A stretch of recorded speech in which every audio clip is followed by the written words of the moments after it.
What's up, guys? Welcome back to Channel Beast here again. Today we got a special video here for you. Today we're going to be talking about the new Quest 3S that was officially announced by Meta and Xbox today and what that means for VR. But before we begin, I just wanted to remind you guys we are this close to hitting 1,000 subs. It's been a goal of mine to hit by the end of the year, but we're now halfway, so not so bad. I just need a few more subs. If you haven't already subbed, please do smash the like button. If you can, comment below your thoughts and comments or concerns, but let's get into it. I've been waiting to talk about this topic for a little bit because I did see the leaks in the last week about this new Quest 3S Xbox edition that's going to be coming out. But today we officially got confirmation from Xbox and Meta. Oh, this is just June 24th. It wasn't a special event or a video or anything. They just dropped it on Twitter or X and just announced it and gave all the details about it. And it's officially for sale now. You can find it at Best Buy for $400. But there are a few, things that I've seen online people talk about. But, there's always those people who are, oh, this is VR's dead. This is useless, X, Y, and Z, or people who are just crazy fanatic fanboys. But me, I like to go in the balanced approach, look at both sides, dissect a little bit, see what it means for VR and the gaming industry. And that's kind of what we're going to be talking about today. So it's interesting to see why Meta released this only for the Quest 3S. I wish they released it for the Quest 3 as well, just mainly for the color variant. I thought it would have been pretty cool. I probably wouldn't buy it just for the color, but just to have that option for people who would want to buy a Quest 3 and just have that black and green accent. Because I'm an Xbox fan, I'm also a PlayStation fan, a Nintendo fan, and a VR fan. So if you call me a hater or a fanboy about critiquing anything or any comment that I make, you're wrong. But it was interesting to see that why they did that. But there is a reason for it, because Meta probably thought by now, hey, we're entering the second year of the Quest 3. We're 3 months away from hitting 2 years that it's been on the market. And most of the people that did buy this headset already bought it. The enthusiasts, the diehard fans, the fanatics already probably bought a Quest 3 or have other VR headsets. And this Xbox Limited Edition is catering towards a specific audience. It's a marketing tactic from both companies, leveraging each other's products in order to gain more subscribers or customers. So it's interesting that they decided only the Quest 3, yes, but there's a reason, like I mentioned. It is $400, so comparing that to something that's $500 plus, and with the economic situation in the US and throughout the world, and most people aren't going to be spending that much money on multiple consoles, it just makes more sense to make it a limited edition on a lower tier headset, because they're trying to gain more customers of people who are on the fence already. People who, hey, I've never really bought a VR headset. Yeah, I've been looking at it, I've been wanting it, and this is kind of them using Xbox as a leverage point, because they've already mentioned before in the past where they've partnered with them and brought Game Pass to the Quest, and it started off a little bit, but Xbox now has this new campaign where everything's an Xbox. It's like the perfect timing for them to partner up again and make this an official headset.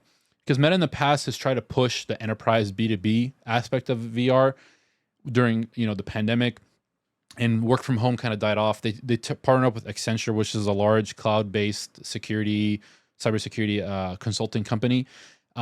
That kind of died off too. So the biggest thing that you can do right now is sell this as mainly an entertainment device, which they have been for a while.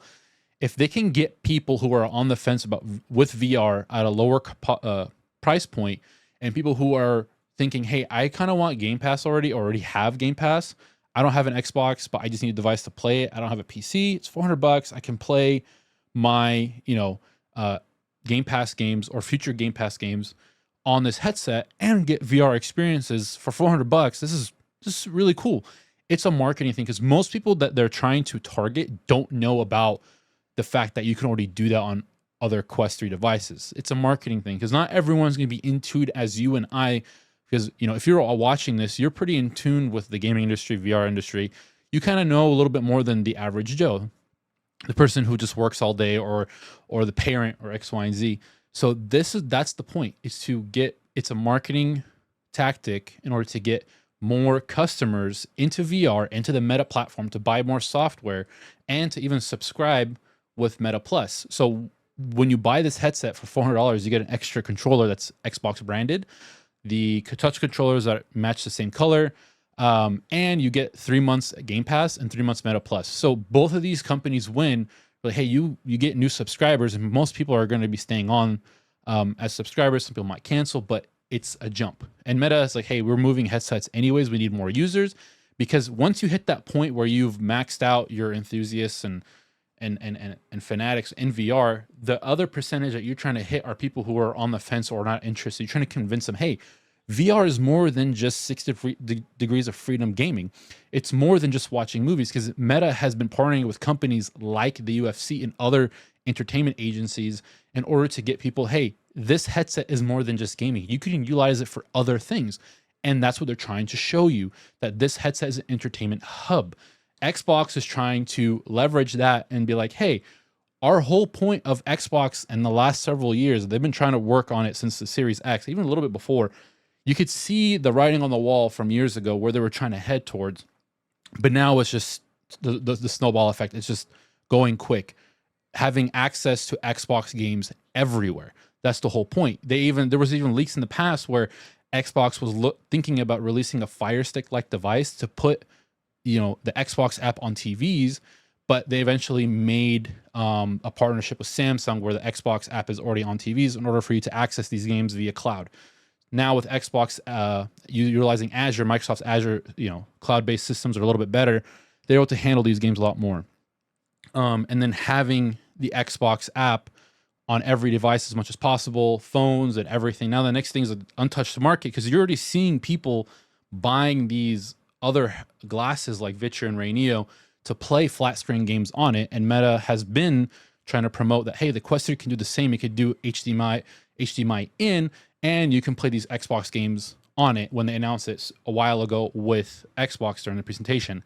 But now with this branded one, they're pushing that feature really hard, because they're trying to incentivize people. Hey, there's more to VR than just immersive gaming. There's so much more you can utilize it for. And for $400, you could get a lot out of it. There's a lot of features. It's good value for your money for people who are on the fence, that are, hey, I just want to try this out. This is not geared towards people that are enthusiasts, already have a Quest, people who are waiting for the Deckard, who have diehard VR experiences. It's to get another audience that hasn't been tapped in yet. Now I'm rambling and going. I've made my point. This is good for VR, in my opinion, because it's going to attract more customers into the platform. Now, how successful it'll be, I'm not really sure. If a lot of people are going to be wanting to play people who do already play a lot of flat screen games on a VR headset, I'm not sure how often. I've tried it a few times, but for people who, might utilize it on the go, they might have kids or they don't have TVs, there's a huge market out there for sure, because you're seeing those glasses, those AR glasses that are successful in it. So we'll have to wait and see. But I don't see it like it's like, oh, this is going to save VR or this is bad for VR. It's just an interesting point to point out that this is a marketing tactic. They're both leveraging each other to hit more audiences. So if you look at it like that, it's a pretty balanced approach. It's not bad. It's not good. It's just interesting to see. And it just helps VR gain more awareness, in the end.